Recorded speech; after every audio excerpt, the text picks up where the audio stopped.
ओम शांति। आज बाबा के 10 अगस्त 2020 के साकार महावाक्य है।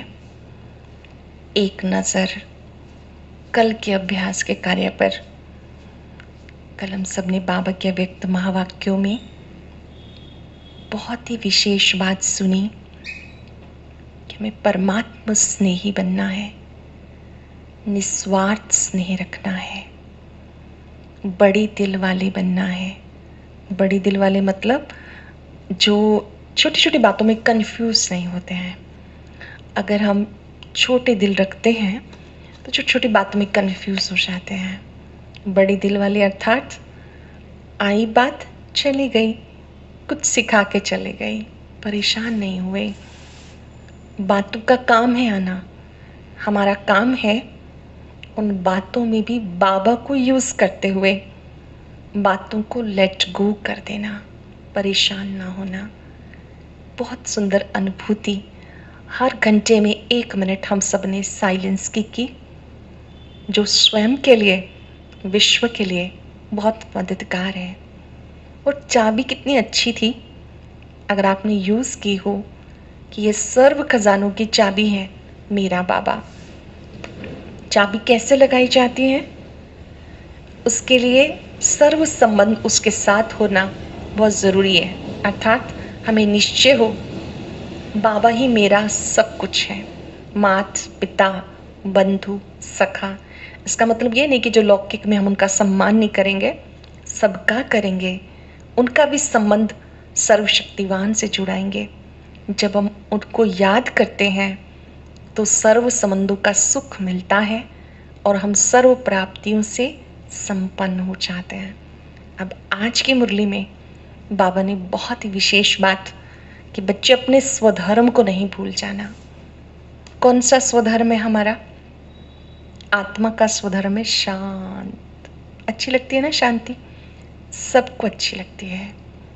बड़े से बड़ा क्रोधी भी शांति चाहता है। तो हमें अपने स्वधर्म में टिकना है। स्वधर्म में टिकने का अर्थ है कि जब आप चुप बैठे हैं, साइलेंस में बैठे हैं, तो आपके अंदर एक श्रेष्ठ स्मृति हो कि मैं आत्मा शांत हूँ, मेरा स्वधर्म शांति है। फिर बाबा ने बहुत अच्छी बात कही कि कोई कोई बच्चे अपना चार्ट भेजते हैं, मैंने आज इतने घंटे याद किया। बाबा कहते चेक करो, जब आप याद कर रहे थे बुद्धि कहाँ कहाँ भटक रही थी। यहाँ पर बैठे बैठे भी, क्लास में बैठे बैठे भी कईयों की बुद्धि कहीं बाहर जाती रहती है। अगर यहाँ बैठे बुद्धि भटकती है तो कमाई कैसे जमा होगी? बाबा ने कहा भक्ति में भी अगर कोई कथा कर रहे होते हैं तो बीच बीच में पूछते हैं आपने क्या सुना। जब पूछते हैं तो एकदम जिसकी बुद्धि भटक रही होती है तो एकदम वो चौंक जाता है कि अरे क्या पूछा मुझसे। अगर ध्यान से सुन रहे हैं तो जवाब देंगे, नहीं तो बुद्धि जब बाहर जा रही थी तो बता नहीं पाएंगे। तो बाबा ने शब्द यूज़ किया कि ऐसे बहुत हैं जो बस तवाई होके बैठते हैं, उन्हें पता ही नहीं क्या सुनाया जा रहा है। तो हमें अटेंशन से बाबा की बात को सुनना है। और पद्मा पदम भाग्यशाली हैं हम। कैसे? वो हम सुनेंगे। सार है मुरली का। मीठे बच्चे, अपने स्वधर्म को भूलना सबसे बड़ी भूल है। अपने स्वधर्म को भूल जाना सबसे बड़ी भूल है। अभी तुम्हें अभूल बनना है। अपने घर और राज्य को याद करना है। घर कौन सा है? परम धाम। परम धाम कहते ही हमें वो प्रकाशमयी दुनिया, छोटे छोटे चमकते सितारे, ऊपर बड़ा ज्योति बिंदु सितारा चमक रहा है, वो याद आ जाए। फिर अपना राज्य, सतयुगी राज्य याद आ जाए। सतयुग कहते ही श्री लक्ष्मी नारायण वाली दुनिया जहाँ पर सब सुखी होते हैं वो याद आ जाए। क्वेश्चन है, आप बच्चों की कौन सी अवस्था ही समय के समीपता की निशानी है? ध्यान से सुनेंगे क्वेश्चन। आप बच्चों की कौन सी अवस्था ही समय के समीपता की निशानी है? टाइम करीब आ गया है तो कौन सी आपकी अवस्था ऐसे जिससे समझा जाए कि टाइम बहुत नज़दीक है? आप बच्चे जब याद की यात्रा में सदा मस्त रहेंगे, बुद्धि का भटकना बंद हो जाएगा, वाणी में याद का जौहर आ जाएगा। अपार खुशी में रहेंगे। घड़ी घड़ी अपने सत्युगी दुनिया के नज़ारे सामने आते रहेंगे। तब समझो समय समीप है। कब समझेंगे समय समीप है? जब हम अपनी याद में ही मस्त हैं, अपनी लगन में मगन। हमारी बुद्धि यहाँ वहाँ भटक ही नहीं रही, कहीं और नहीं जा रही बुद्धि। और जो कुछ कहेंगे उसमें याद का बल होगा। अपार खुशी, अपने आप ही खुशी में झूमते रहेंगे और सत्युगी दुनिया के नज़ारे सामने आते रहेंगे। तब समझो कि समय समीप है। विनाश में टाइम नहीं लगता, इसके लिए याद का चार्ट बढ़ाना है। हमारा कार्य क्या है?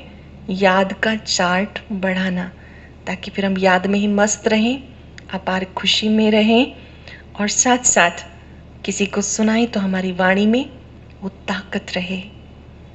गीत है, तुम्हें पाके हमने जहां पा लिया, जमी तो जमी आसमां पा लिया। ओम शांति। रूहानी बच्चे इस गीत का अर्थ तो समझते होंगे। अब बेहद बाप को तो पा लिया, बेहद बाप से स्वर्ग का वर्षा मिलता है। बेहद बाप को पा लिया, बेहद का बाप शिव बाबा निराकार, उनको हमने पा लिया। बेहद बाप से स्वर्ग का वर्षा मिलता है, जिस वर्षे को कोई भी छीन नहीं सकता। वर्षे का नशा तब चला जाता जब रावण राज शुरू हो जाता है। वर्षे का नशा कब चला जाता है? जब रावण राज शुरू हो जाता है। ये भी ड्रामा बना हुआ है। बच्चों को सृष्टि ड्रामा का भी ज्ञान है। ये चक्र कैसे फिरता है, हम सबको सृष्टि चक्र का भी ज्ञान है। किस तरह से ये 5000 वर्ष की घड़ी घूमती रहती है। सतयुग, त्रेता, द्वापर, कलयुग, संगम युग, फिर सतयुग। ये चक्र कैसे फिरता है, इसको नाटक भी कहें, ड्रामा भी कहें। बच्चे समझते, बरोबर बाप आकर सृष्टि का चक्र भी समझाते हैं, क्योंकि चक्र वही समझा सकता है जो इस चक्र से परे है।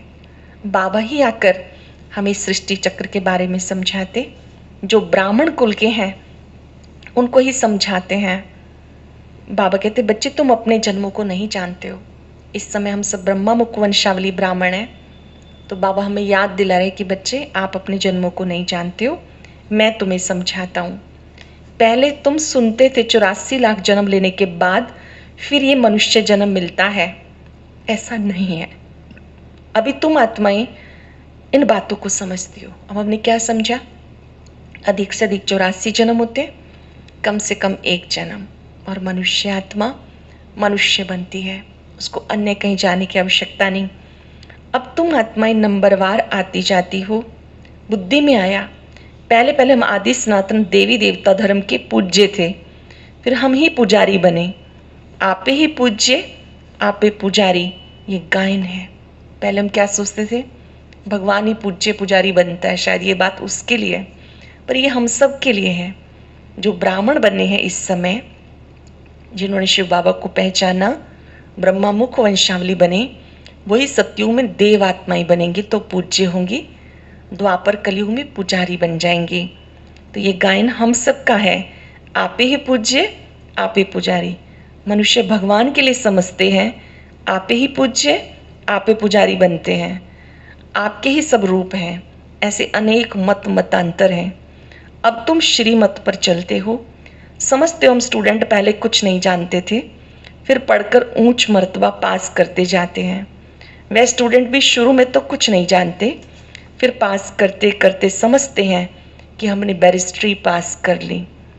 तुम भी अब जानते हो, हम पढ़कर मनुष्य से देवता बन रहे हैं। वहाँ तो है ही एक धर्म, एक राज्य। तुम्हारा राज्य कोई छीन नहीं सकता। वहाँ तुम्हें पवित्रता, सुख, शांति सब कुछ है। सतयुग में है तो पवित्रता, सुख, शांति सब कुछ है। गीत में भी सुना, गीत कौन सा था? तुम्हें पाके हमने जहाँ पा लिया, जमी तो जमी आसमां पा लिया। ये गीत तुमने तो नहीं बनाए, अनायासी ड्रामा अनुसार इस समय के लिए बने हुए हैं। मनुष्यों के बनाए हुए गीतों का अर्थ बाबा समझाते हैं कि उस समय की बात है जब अपने विद्यालय के गीत नहीं बने थे तो बाहर के गीत चलते थे, बाबा उस पर समझाते थे, उसको आध्यात्मिकता के साथ जोड़ते थे। अब इस विद्यालय के भी बहुत ही सुंदर दिल को छूने वाले गीत बने हुए हैं जिन्हें याद करके मन झूमने लगता है। तो बाबा कहते इसका भी अर्थ बाबा समझाते हैं। अब तुम यहाँ शांति में बैठकर बाबा से वर्षा ले रहे हो जिसे कोई भी छीन नहीं सकता। आधा कल्प सुख का वर्षा रहता है।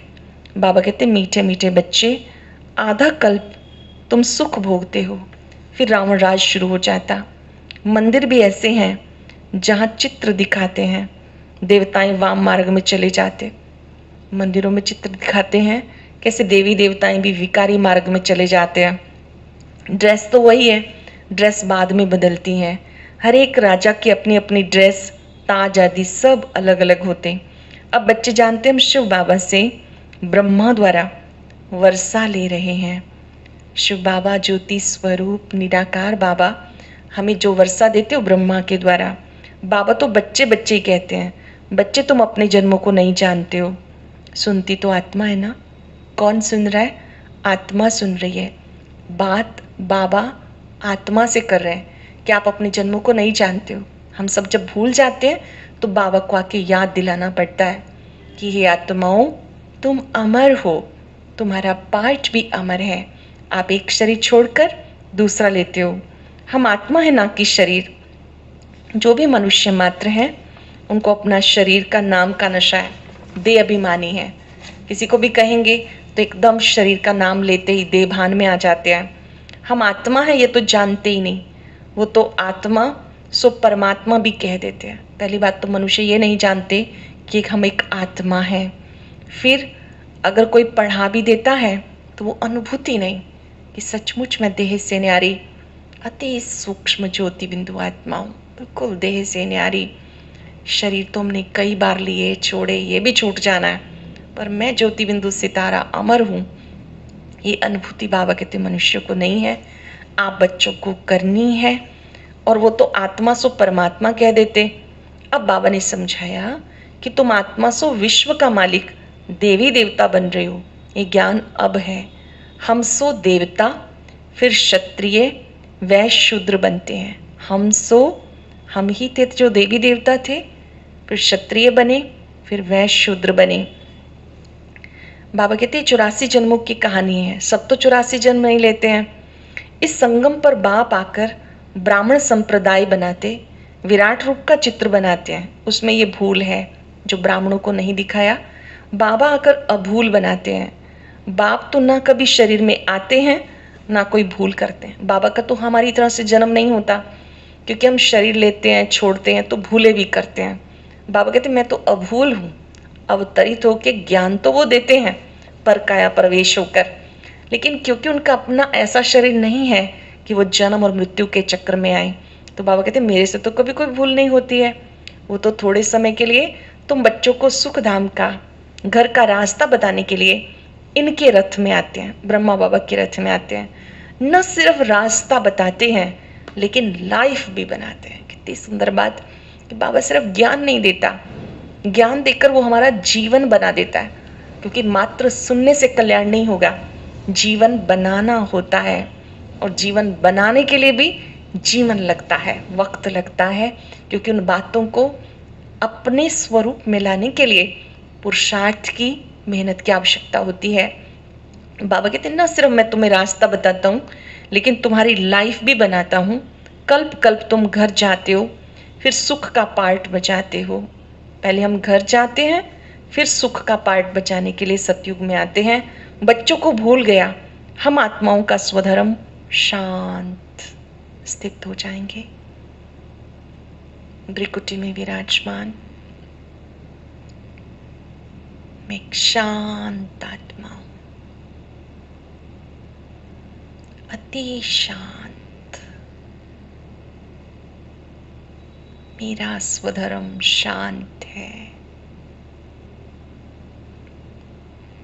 शांति देश मेरा देश है। शांति सागर मेरे पिता हैं। कुछ सेकंड अपने मस्तक से शांति के प्रकंपन फैलाएं।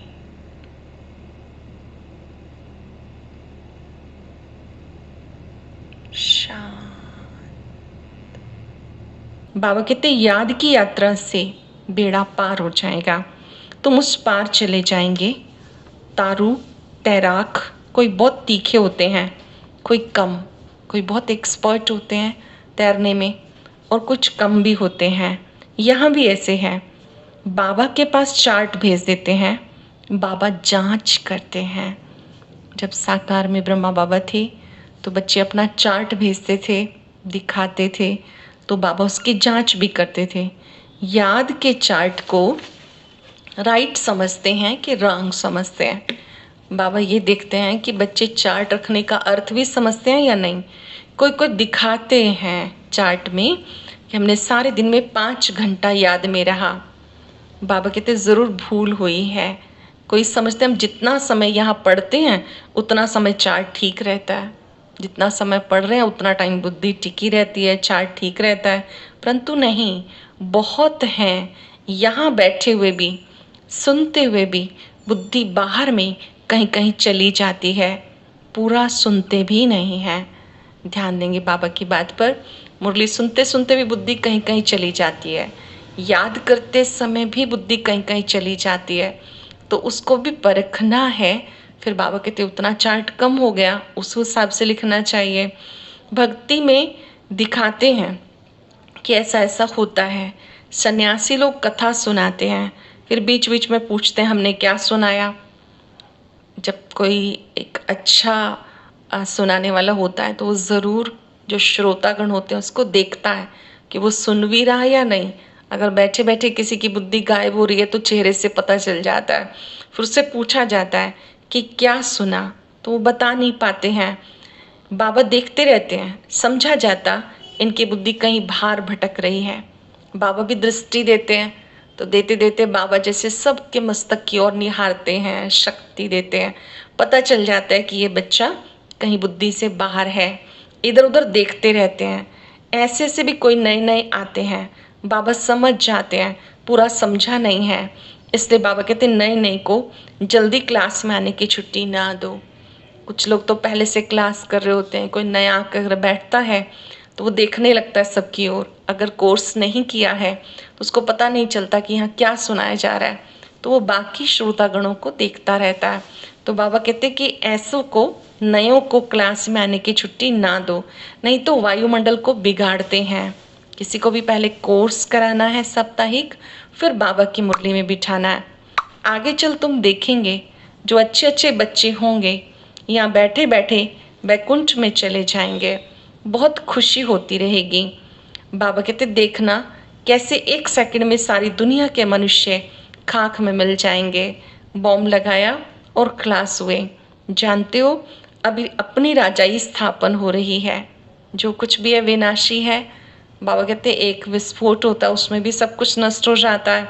अब याद की यात्रा में मस्त रहना है, वो जोहर भरना है जो कोई को भी दृष्टि से तीर लग जाए। पिछाड़ी में भीष्म पितामह आदि को भी तुमने ज्ञान बाण से मारा। जो दृढ़ प्रतिज्ञाई होते हैं अपनी बात में, ऐसे ऐसे आत्माओं को भी आपने ज्ञान देकर परिवर्तित किया। झट समझ जाएंगे ये तो सत्य कहते हैं। ज्ञान का सागर पतित पावन निराकार भगवान है। एक ही है जो पतितों को पावन बनाने वाला है, एक ही है जो हमें सत्य गीता ज्ञान दे रहा है। बाबा कहते अब तुम बच्चे नई दुनिया में जा रहे हो, वहाँ नेचुरल ब्यूटीफुल फीचर्स होते हैं। अब तो दिन प्रतिदिन तन भी देखो तमो प्रधान होते जाते हैं। वहाँ तो किसी को किसी पार्लर में जाने की ज़रूरत नहीं, सब नेचुरल ब्यूटीफुल होते हैं। पहले पहले सतो प्रधान, फिर सतोरजो तमो में जाते। यहाँ तो देखो कैसे कैसे बच्चे जन्म लेते हैं। कभी कभी शारीरिक संपूर्णता नहीं होती, किसी की टांग नहीं है या किसी के नेत्र नहीं है। बाबा कहते सतयुग में ऐसा नहीं होता है, वहाँ शारीरिक संपूर्णता होती है। यहाँ तो कोई की टांग नहीं चलती, कोई जामड़े होते हैं, जिनकी हाइट नहीं बढ़ती है तो उनको बाबा कहते हैं जामड़े। क्या क्या हो जाता है। सतयुग में ऐसे थोड़े होता है, वहाँ देवी देवताओं को कितना सुंदर दिखाते हैं। देवताओं को दाढ़ी आदि भी नहीं होती है। नैन चैन से मालूम पड़ता है कि ये मेल है और ये फीमेल है। आगे चल तुम्हें बहुत साक्षात्कार होते रहेंगे। बच्चों को कितनी खुशी होनी चाहिए। बाबा कल्प कल्प हमें राजयोग सिखाकर मनुष्य से देवता बनाते हैं। बाबा स्वयं आकर हमें योग सिखाते हैं और मनुष्य से देवता बनाते हैं। ये भी तुम बच्चे जानते हो। और जो भी धर्म वाले हैं सब अपने अपने सेक्शन में चले जाएंगे। मूल वतन में सब आत्माओं का अपना अपना सेक्शन है, सब वहाँ चले जाएंगे। विष्णु को 4 भुजाएं, रावण को 10 शीश दिखाते हैं। ऐसे तो कोई मनुष्य होते नहीं 4 भुजाओं वाले, 10 शीश वाले। ये भी प्रतीकात्मक है, सिंबॉलिक है। श्री लक्ष्मी श्री नारायण का कंबाइंड रूप है विष्णु। और रावण के 10 शीश, 5 विकार नर के, 5 नारी के। हर वर्ष बैठ के रावण को जलाते हैं, जैसे गुड़ियों का खेल। हर वर्ष और बड़ा बनाते जाते हैं क्योंकि विकार बढ़ते हैं। मनुष्य कहते हैं शास्त्रों बिगर हम जी नहीं सकते। शास्त्र तो हमारे प्राण हैं। गीता का देखो कितना मान है। यहाँ तुम्हारे पास मुरलियों का ढेर इकट्ठा हो जाता है, तुम रख करके क्या करेंगे। दिन प्रतिदिन तुम नई नई पॉइंट्स सुनते रहते हो। हाँ, पॉइंट्स नोट करना अच्छा है, किसी को समझाएंगे तो काम आती हैं। जो पॉइंट्स आप लिखते हैं वो दूसरों को समझाते समय काम आती हैं। टॉपिक की लिस्ट होनी चाहिए, आज इस टॉपिक पर समझाएंगे। बाबा ने कहा लक्ष्मी नारायण सो फिर ब्रह्मा सरस्वती, मैं इनके बहुत जन्मों के अंत में प्रवेश करता हूँ। तुम कहेंगे हम भी बहुत जन्मों के अंत में ज्ञान ले रहे हैं। ये सत्युगी दुनिया में जो प्रिंस थे श्री कृष्ण, उनका लास्ट बर्थ है प्रजापिता ब्रह्मा के रूप में। बाबा कहते हैं इनका बहुत जन्मों के अंत का जन्म है। बच्चों का भी बहुत जन्मों के अंत का ये जन्म है। ये समझने की बातें हैं। कोई की डलहेड बुद्धि है तो समझते नहीं। राजधानी स्थापन हो रही है। बहुत आए फिर चले गए, फिर आ जाएंगे। शुरू में बहुत आए, कोई कोई छोड़कर चले गए। जब बैगरी पाठ शुरू हुआ, बाबा कहते वो सब फिर आ जाएंगे जो भी छोड़ के जाते हैं, क्योंकि ज्ञान का भी अविनाशी है, पुनः आ जाएंगे। और हमें कोई ऐसा मिले जो पहले मुरली सुनते थे अब नहीं सुनते हैं, तो हमें ज़रूर उनको बाबा की याद दिलानी है कि बाबा ने आपको मुरली में याद किया है। बाबा कहते वो फिर आ जाएंगे। वो प्रजा में कम पद पालेंगे, वो भी तो चाहिए ना। अच्छा, मीठे मीठे सिक्के लदे बच्चों प्रति माता पिता बाप दादा का याद प्यार गुड मॉर्निंग। रूहानी बाप की रूहानी बच्चों को नमस्ते। रूहानी बच्चों की रूहानी बाप दादा को नमस्ते, गुड मॉर्निंग। शुक्रिया बाबा, शुक्रिया। धारणा के लिए सार, सदा इस नशे में रहना है। हम ये पढ़ाई पूरी कर मनुष्य से देवता सो विश्व के मालिक बनेंगे। हमारे राज्य में पवित्रता, सुख, शांति सब कुछ होगा, उसे कोई छीन नहीं सकता। इस पार से उस पार जाने के लिए याद की यात्रा में अच्छा तैराक बनना है। याद की यात्रा में बहुत एक्सपर्ट बनना है। माया के घुटके नहीं खाने, अपनी जांच करनी है। याद के चार्ट को यथार्थ समझ कर लिखना है। बाबा की याद को सही रीति समझकर कितनी देर मेरा बुद्धियोग बाबा में टिका, वो सही चार्ट लिखना है। बहुत सुंदर वरदान है।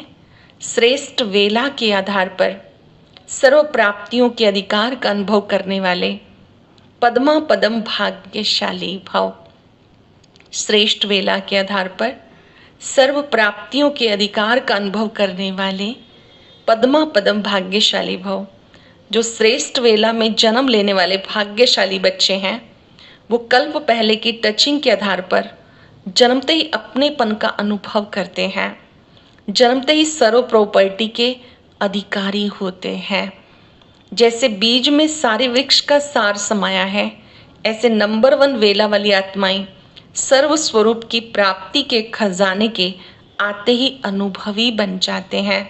वो कभी ऐसा नहीं कहेंगे सुख का अनुभव होता है शांति का नहीं, शांति का होता है सुख व शक्ति का नहीं।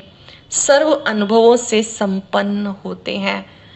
आते ही उन्हें लगता है कि जैसे मैं अपने परिवार में आ गया, और सर्व गुणों और शक्तियों का अनुभव करते हैं। ऐसे नहीं कि सुख का होता है शांति का नहीं, या शांति का होता है तो सुख का नहीं। नहीं, सभी गुणों और शक्तियों का अनुभव होता है। सरल शब्दों में हम सब बाबा के भाग्यवान बच्चे हैं। हमें बाबा का बनने के बाद ये सब गुण वर्षे के रूप में प्राप्त होते हैं। इस लोगों ने अपनी प्रसन्नता की छाया से शीतलता का अनुभव कराने के लिए निर्मल और निर्माण बनो। प्रसन्नता की छाया से शीतलता का अनुभव कराने के लिए निर्मल और निर्माण बनो। अभी हम सब एकाग्र हो जाएंगे। मैं पद्मा पदम भाग्यवान आत्मा हूँ। मेरे भाग्य का सितारा चमक उठा है। ओम शांति। गीता ज्ञान पर आधारित साप्ताहिक कोर्स का आज दूसरा लेसन है। आप इसे जरूर सुनें।